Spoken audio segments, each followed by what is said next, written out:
നമസ്കാരം. പഞ്ചമഹായജ്ഞങ്ങളിൽ ഇന്ന് നമുക്ക് നൃയജ്ഞം അല്ലെങ്കിൽ മനുഷ്യയജ്ഞം എന്താണെന്ന് നമുക്ക് നോക്കാം.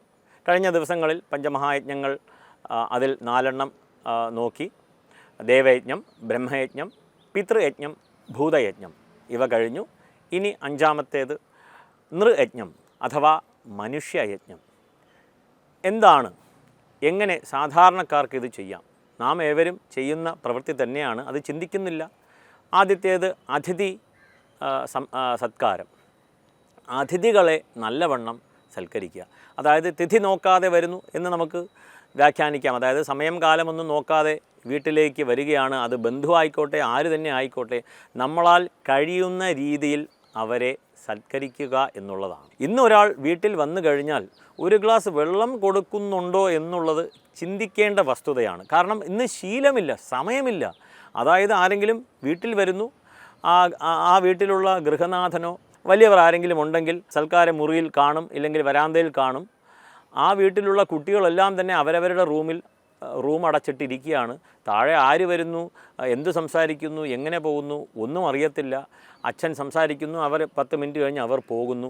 ഇങ്ങനെയുള്ള ഒരു രീതി ഇന്ന് കണ്ടുവരുന്നുണ്ട്. വളരെയേറെ ഭയാനകമായ ഒരു രീതിയാണ്. കാരണം കുട്ടികൾ ഇത് ചെയ്ത് മുന്നോട്ട് പോയാൽ മാത്രമേ നല്ല ശീലങ്ങളെ മറ്റുള്ളവർക്ക് പകർന്നു കൊടുക്കുവാൻ സാധിക്കുകയുള്ളൂ.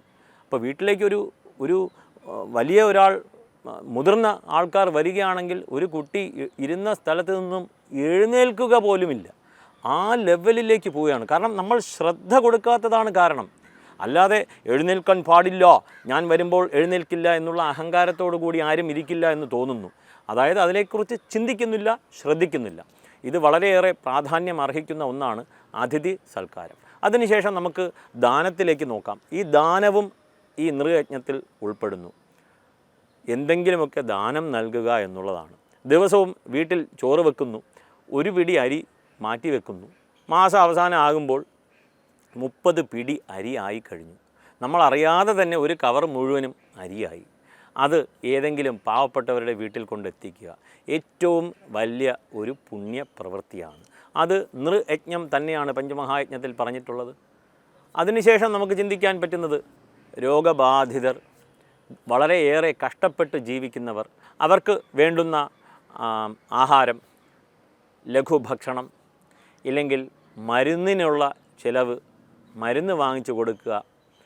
അവിടെയുള്ള കുട്ടികൾക്ക്, ദരിദ്രർക്ക് പഠിക്കുവാനുള്ള സൗകര്യം ചെയ്തു കൊടുക്കുക. ഒരു പേന വാങ്ങിച്ച് നൽകുക എന്നുള്ളതാണ്. ഇനി ഈ കാലഘട്ടത്ത് പേന ഇല്ലല്ലോ എന്ന് ചോദിക്കരുത്.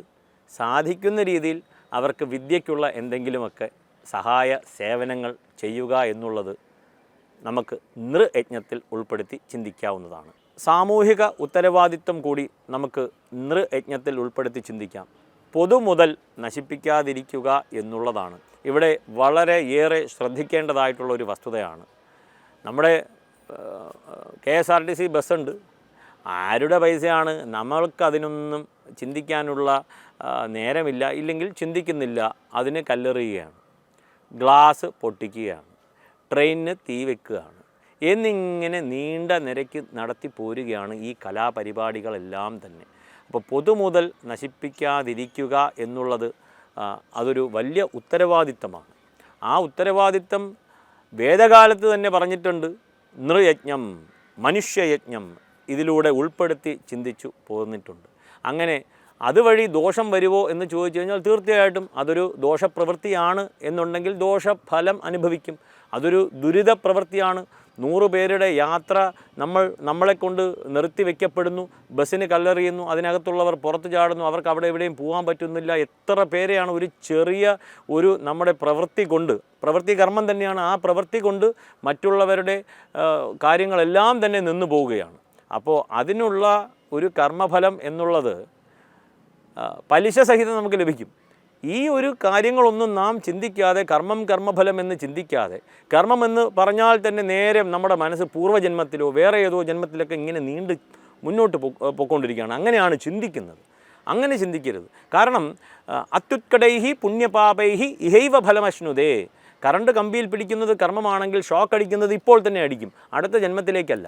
അപ്പോൾ ഇപ്പോൾ ചെയ്യുന്ന പ്രവൃത്തിക്ക് ഉടനെ തന്നെ ഫലം ലഭിക്കും. അത് അത്യുത്കടൈഹി, ഉഗ്രമായ പുണ്യകർമ്മം, പാപകർമ്മം. കാരണം ഒരു കർമ്മത്തിന് എപ്പോഴാണ് ഫലം ലഭിക്കുക? കർമ്മണ്യേവ അധികാരസ്ഥേ മാ ഫലേഷു കഥാചന. നമുക്ക് ഫലം അറിയത്തില്ല, അതുകൊണ്ട് സത്പ്രവൃത്തി മാത്രം ചെയ്ത് മുന്നോട്ട് പോരുക. അപ്പോൾ ഇയാൾ ബസ്സിൽ കല്ലെറിയുകയാണ്, ആൾക്കാരെല്ലാം ഇറങ്ങി ഓടുകയാണ്. ഭയം, പേടി, ഇതെല്ലാം ഒരാളെ കൊണ്ട് നൊടിയിൽ സംഭവിച്ച കാര്യമാണ്. അതിന് അതിൻ്റേതായ ദുഷിച്ച ഫലം അനുഭവിക്കുമോ എന്ന് ചോദിച്ചു കഴിഞ്ഞാൽ തീർച്ചയായിട്ടും അതെ എന്ന് ശാസ്ത്രത്തിൽ പറഞ്ഞിട്ടുണ്ട്. അവശ്യം അനുഭവോക്തവ്യം കൃതം കർമ്മ ശുഭാശുഭം നാഭുക്തം ക്ഷീയതേ കർമ്മ കൽപ്പകോടി ശതൈരപി. അതായത് കർമ്മഫലം അനുഭവിച്ചിരിക്കും, സത്കർമ്മങ്ങൾ ചെയ്ത് മുന്നോട്ട് പോകുക. നൃയജ്ഞം എന്നത് മനസ്സിലായി കാണും എന്ന് വിചാരിക്കുന്നു. ഇത് ഏവരിലേക്കും എത്തിക്കുക. നമസ്കാരം.